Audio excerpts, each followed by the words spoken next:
इस वीडियो में हम देख रहे हैं क्लास 10th का बहुत ही important first chapter chemical reactions and equations. So what is the alchemy of the everyday? You can see here by the Martin H. Fisher. क्या कहा था इन्होंने?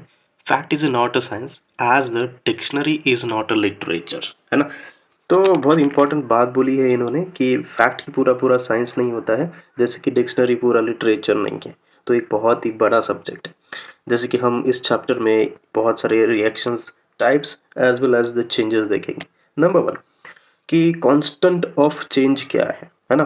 व्हेनेवर केमिकल चेंज ऑकर, मतलब जब भी कोई केमिकल चेंज हो जाता है जो कि परमानेंट होता है ना, वी से chemical reaction has taken place. जैसे कि आप irreversible alteration of the identity देखते हो, यानी कि ऐसा चेंज जहाँ पर वो रिवर्स नहीं आता, राइट। तो यहाँ पर देखो जो रिएक्शंस हमारे पर्टिकुलरली सराउंडिंग होते हैं या फिर बॉडी के अंदर होते हैं वो केमिकल चेंजेस होते हैं। फिजिकल चेंज क्या होते हैं जो कि वापस रिवर्स आ सकते हैं, जैसे कि for example ice is converted into water, तो वाटर से हमें फिर से आइस भी मिलता है, ये फिजिकल चेंज है, केमिकल चेंज नहीं है। जैसे कि ये पर्टिकुलरली आप देखिए इमेज, अपने पेट का जो गैस्ट्रिक जूस है या फिर ये पर्टिकुलरली हीटिंग है, ये रिएक्शंस जो कि इरिवर्सिबल्स है ना। So let consider ripening of food, ये बहुत इंपॉर्टेंट है। मतलब जब फ्रूट जो है कोई भी राइपन हो जाता है, पक जाता है, तो उसको हम वापस कच्चा फ्रूट नहीं ला सकते। मीन्स ये परमानेंट चेंज है, that is the chemical change. Now consider the evidence of interactions, क्या क्या है अपने पास, कैसे हुआ था ये इन्वेंशंस और कौन से प्रूफ हमारे पास।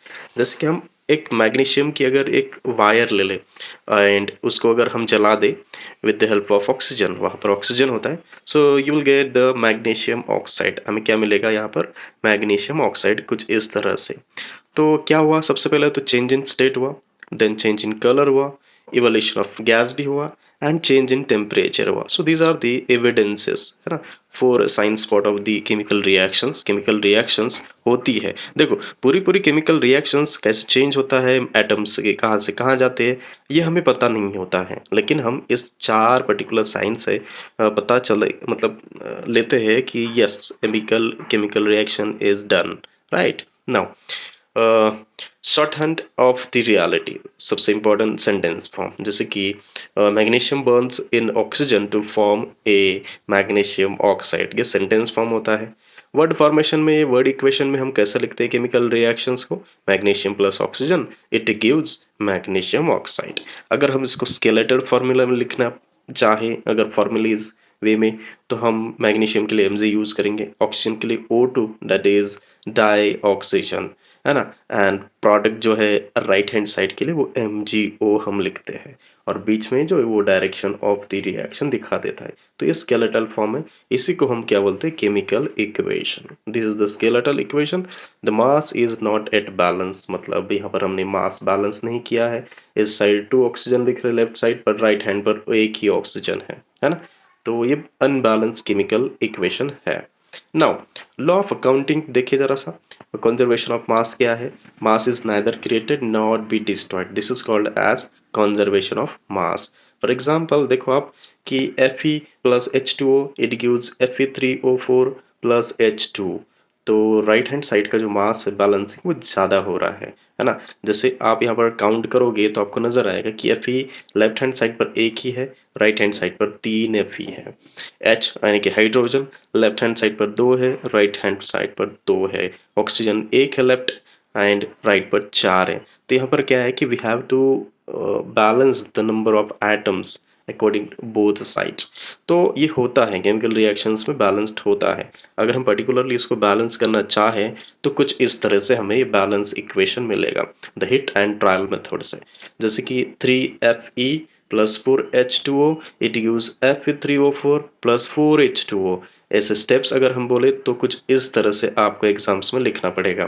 फॉर एग्जाम्पल फर्स्ट स्टेप में क्या है? लॉग द फॉर्मूलाज, पहले तो सारे सारे फॉर्मूलाज लिख के लेने हैं, है ना। सेकेंड स्टेप में क्या करना पड़ेगा हमें कि एक जो लोवेस्ट है, मतलब सॉरी बिगेस्ट कंपाउंड है, उसमें एक पर्टिकुलरली एटम लेना है। जैसे हमने यहाँ पर ऑक्सीजन लिया तो ऑक्सीजन को सबसे पहले बैलेंस करना है। राइट हैंड साइड पर हमें 4 ऑक्सीजन दिख रहे हैं, तो हमने क्या किया यहाँ पर लेफ्ट हैंड साइड पर 4 ऑक्सीजन दे दिया, 4 से मल्टीप्लाइड किया, यानी कि पर्टिकुलरली कोएफिशिएंट H2O को दे दिया, तो यहाँ पर 4H2O हो गया। अब देखो जो सेकंड स्टेप में है वो 4H2 से वो 8 हो गया है ना।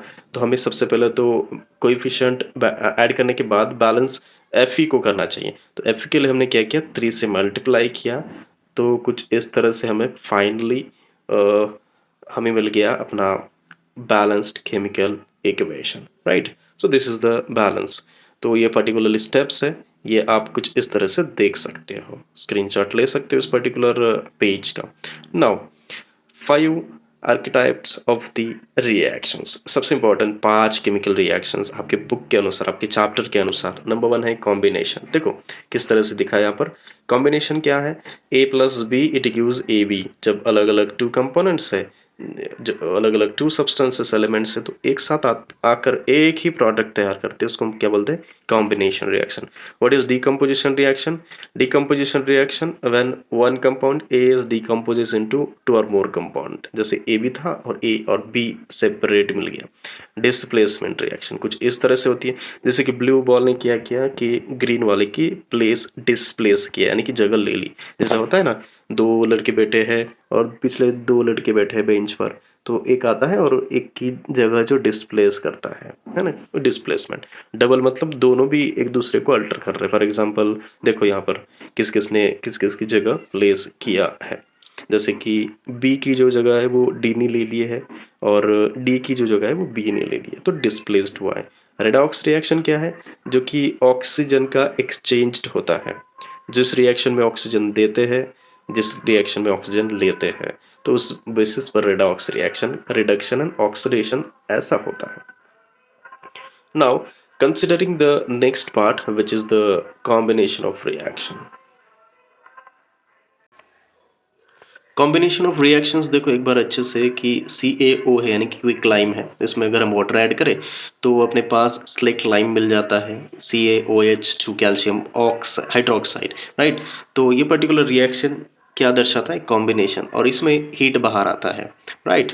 तो ये रिएक्शंस इंपॉर्टेंट आपके एग्जाम पॉइंट ऑफ व्यू से, और ये हीट रिलीज करती है, इसलिए इसको हम एक्सोथर्मिक रिएक्शंस भी बोलते हैं। कॉम्बिनेशन रिएक्शंस कुछ ऐसी है जो कि एक्सोथर्मिक नेचर दिखाती है। Now next we have to switch, and that is the breakers, which is decomposition reactions. So what is decomposition reaction? It is the reaction in which one component or one substance is get decomposes into 2 or more substances, right? This is, for example, in this reaction the endothermic reaction takes place, means what the reaction, the energies are getting, heat are absorbs, right? So heat देखो thermal, then light देखो photocatalytic, और electricity electrolytic है। So these are the endothermic reactions, हाँ।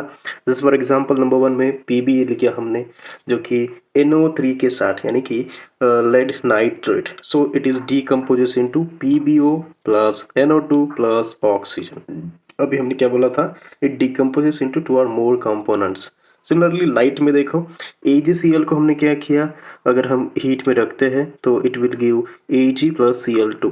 Electricity में क्या है, water को अगर हमने इलेक्ट्रिसिटी में सॉरी इलेक्ट्रोलाइट में किया तो it will give hydrogen and oxygen, right. So ये क्या है, particularly endothermic reaction, but main type is decomposition reaction. Now third one, displacement reaction. What is displacement reaction? A more reactive element displaces less reactive, है ना।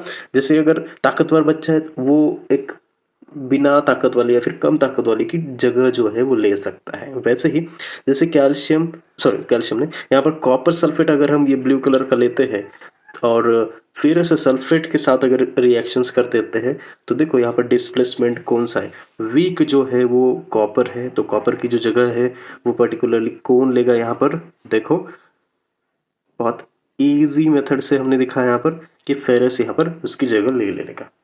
तो copper sulphate था और finally product में हमने देखा कि फेरस सल्फेट हमें मिल गया। तो ये जो स्ट्रॉन्ग रिएक्टिव है वो लेस रिएक्टिव को हटा देता है, यानी डिस्प्लेस कर देता है।